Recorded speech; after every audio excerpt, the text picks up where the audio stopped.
नमस्कार आदाब दोस्तों। तो चलिए आज है 1 मार्च और हम आपके लिए लेकर के आए हैं देश की बड़ी खबरें। सबसे पहली बड़ी खबर में हम आपको बताएंगे महाराष्ट्र के अंदर बीजेपी को एक बड़ा झटका लगा है।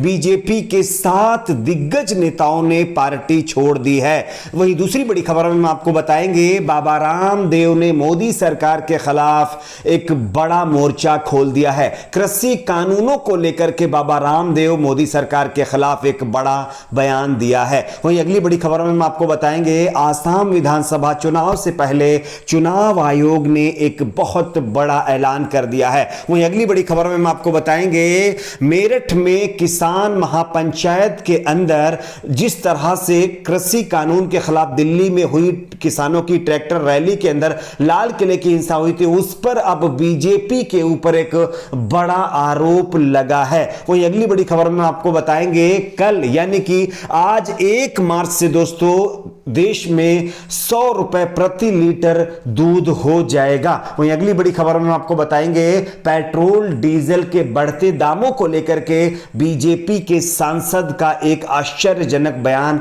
सामने आया है। वहीं अगली बड़ी खबर में हम आपको बताएंगे किसान आंदोलन को लेकर के राकेश टिकैत ने मोदी सरकार के खिलाफ एक बार फिर से बड़ा ऐलान कर दिया है। वहीं अगली बड़ी खबर में आपको बताएंगे कि बढ़ते कोरोना संकट को देखते हुए लॉकडाउन को लेकर के एक बड़ी खबर आ रही है। वहीं अगली खबर में हम आपको बताएंगे राम मंदिर चंदे को लेकर के अभी तक जो धनराशि इकट्ठा हुई है उसके ऊपर एक बड़ा खुलासा हुआ है। तो तमाम बड़ी खबरें आपके सामने एक एक करके रखेंगे। उससे पहले आपसे छोटी सी रिक्वेस्ट करेंगे, आप इस वीडियो को लाइक करके चैनल को सब्सक्राइब जरूर कर लीजिए। जहां एक तरफ बीजेपी पूरे देश में जहां जहां भी चुनाव हो रहे हैं वहां के चुनाव को जीतने में अपनी पूरी ताकत झोंक दे रही है, वहीं बीजेपी को महाराष्ट्र से एक बड़ा झटका लगा है। गृह मंत्री अमित शाह के दौरे के 48 घंटे बाद जो 7 पार्षद कुछ दिन पहले ही बीजेपी को छोड़ने का ऐलान कर चुके थे, उन्होंने अब फाइनली बीजेपी से इस्तीफा दे दिया है। जानकारी के मुताबिक बीजेपी कम से कम बताया जा रहा है कि बीजेपी के 7 पार्षदों ने पार्टी छोड़ करके शिवसेना का दामन थाम लिया है। पदाधिकारियों ने मंगलवार को यह जानकारी दी है। 7 पार्षद वैभववाड़ी नगर पंचायत से हैं, जो वर्तमान में भाजपा के राज्यसभा सांसद और पार्टी के मजबूत नेता नारायण राणे के समर्थक बताए जा रहे थे। लेकिन अब उन्होंने अपनी पार्टी के खिलाफ बगावत करते हुए और देश के गृह मंत्री अमित शाह के दौरे से पहले ही पार्टी छोड़ करके जो है शिवसेना का दामन थाम चुके हैं। तो इससे ये शिवसेना के लिए एक अच्छी खबर है, साथ ही साथ बीजेपी के लिए एक बड़ा झटका है। बात करते हैं अगली बड़ी खबर की। बाबा रामदेव वैसे तो आप सभी जानते होंगे कि सरकार के समर्थक माने जाते हैं और उनके ऊपर ऐसा आरोप भी लगता रहता है, लेकिन कृषि कानूनों को लेकर के अभी तक खामोश बैठे बाबा रामदेव ने एक बड़ा बयान दे डाला है। दरअसल केंद्र सरकार के कृषि कानूनों के खिलाफ कई महीनों से दिल्ली के बॉर्डर पर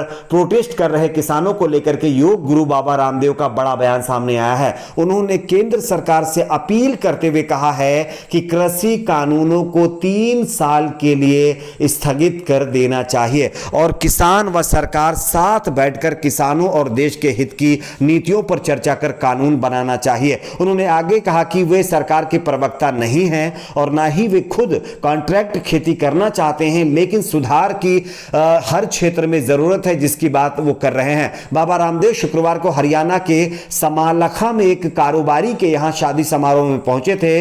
इस दौरान उन्होंने कहा कि कृषि कानूनों को रद्द करने की मांग को लेकर के किसान आंदोलन कर रहे हैं। ना सरकार मानने को तैयार है और ना ही किसान, लेकिन यह गतिरोध खत्म होना चाहिए। हर समस्या के बीच का एक रास्ता होता है जो अब निकलना चाहिए और इसी रास्ते को निकालने के लिए बाबा रामदेव ने अब मोदी सरकार के ऊपर एक बड़ा बयान देते हुए कह दिया है कि 3 साल के लिए सरकार अपने कानूनों को स्थगित करे। अब देखना यह है कि बाबा रामदेव के बयान को लेकर के बीजेपी क्या रिएक्ट करती है, लेकिन अब यह एक बड़ा बयान सामने आया है। बात करते हैं अगली बड़ी खबर की। यहां पर आप सभी जानते होंगे 5 राज्यों के विधानसभा चुनाव का जहां एक तरफ ऐलान कर दिया गया है, वहीं आसाम के अंदर होने वाले विधानसभा चुनाव से पहले चुनाव आयोग ने एक बड़ा अपडेट दिया है। जानकारी के मुताबिक असम के विधानसभा चुनाव के अंदर 1,08,000 वोटर वोट नहीं डाल पाएंगे। असम के 1 लाख से ज्यादा मतदाता विधानसभा चुनाव में वोट नहीं डाल सकेंगे। राज्य में 3 चरणों में होने वाले विधानसभा चुनाव में 1.08 लाख वोटरों को संदिग्ध माना गया है, इसलिए उन्हें मतदान करने की अनुमति नहीं दी गई है। असम के मुख्य चुनाव अधिकारी सीईओ नितिन खाड़े ने शनिवार को यह जानकारी दी है। तो यह एक और बड़ा मामला आया है सामने। बात करते हैं अगली बड़ी खबर की। मेरठ के अंदर किसानों की महापंचायत में बीजेपी के ऊपर लाल किले हिंसा को लेकर के बड़ा आरोप अरविंद केजरीवाल ने लगा दिया है। दरअसल आप सभी जानते होंगे 26 जनवरी के दिन किसानों के ट्रैक्टर मार्च के अंदर जिस तरह से लाल किले के ऊपर हिंसा हुई थी, उसको लेकर के पूरे देश के लोग काफी नाराज थे। लेकिन अब इस मामले पर दिल्ली के मुख्यमंत्री अरविंद केजरीवाल ने उत्तर प्रदेश के मेरठ में किसान महापंचायत में बीजेपी पर बड़ा आरोप लगाया है। उन्होंने कहा है कि लाल किले का पूरा कांड बीजेपी की सरकार ने कराया है और जिन्होंने झंडे फहराए वो उनके अपने कार्यकर्ता थे। उन्होंने कहा कि हमने शुरू से ही इस आंदोलन में हिस्सा लिया। केजरीवाल ने कहा कि केंद्र पर आरोप लगाते हुए बयान दिया, केंद्र सरकार ने प्लानिंग बनाई कि दिल्ली में आ जाने दो फिर जेल में डाल देंगे। केंद्र सरकार ने मेरे पास फाइल भेजी कि दिल्ली के 9 बड़े स्टेडियम को जेल बनाना है, लेकिन अरविंद केजरीवाल ने जो है किस्मत अच्छी है कि जेल बनाने का अधिकार मेरे पास नहीं है और इनको फाइल मेरे पास भेजनी पड़ी। पहले प्यार से कहा, फिर धमकी दी, फिर फाइल क्लियर कर दो। हमने इन्हें जेल नहीं बनाने दी, मुझे पता था कि ये सबको जेल में डाल देंगे। तो ये एक और सनसनीखेज आरोप अरविंद केजरीवाल ने मोदी सरकार के ऊपर लगाया है कि वो स्टेडियमों को जेल में तब्दील करवाना चाहती थी और किसानों को उसके अंदर डालना चाहती थी और लाल किले की हिंसा खुद बीजेपी सरकार ने करवाई है। अब देखना यह है कि आगे क्या होता है। इस पर बात करते हैं अगली बड़ी खबर की। आप सभी जानते होंगे देश में डीजल, पेट्रोल के साथ साथ रसोई गैस के साथ खाने की चीजों के रेट लगातार बढ़ते जा रहे हैं। लेकिन इस बीच जानकारी मिल रही कि हरियाणा के हिसार में खाप पंचायत ने ऐलान कर दिया है, केंद्र के कृषि कानून और पेट्रोल की बढ़ती कीमतों का विरोध करने का फैसला लिया है। इस विरोध में उन्होंने बताया है कि सरकारी समितियों को 100 रुपए प्रति लीटर दूध बेचने का निर्णय लिया गया है। यानी कि हरियाणा के अंदर हिसार में खाप पंचायत ने ऐलान कर दिया है, अब वो अपने दूध को 100 रुपए लीटर से कम नहीं बेचेंगे।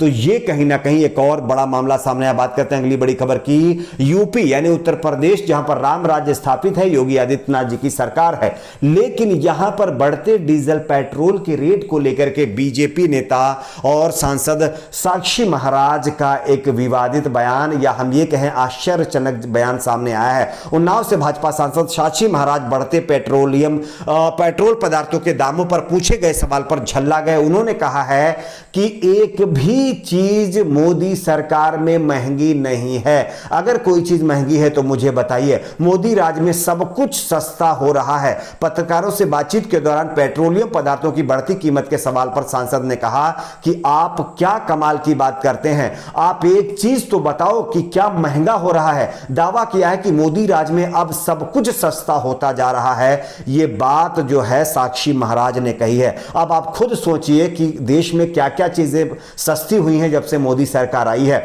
बात करते हैं अगली बड़ी खबर की। आप सभी जानते होंगे कृषि कानून के खिलाफ चल रहे विरोध प्रदर्शन को लेकर के गोदी मीडिया लगातार प्रोपेगेंडा फैला रहा है। कोई कह रहा है कि प्रदर्शन इस दिन खत्म हो जाएगा, कोई कह रहा है आंदोलन इस दिन खत्म हो जाएगा। इसको लेकर के राकेश टिकैत ने एक बड़ा ऐलान किया है। राकेश टिकैत ने कहा है कि जब तक सरकार तीनों कानून वापस नहीं लेती तब तक हमारा आंदोलन नहीं खत्म होगा और हमारी जो प्लानिंग है वो 2024 तक ये जो आंदोलन है इसी तरह से चलता रहेगा अगर सरकार कानून वापस नहीं लेती है तो।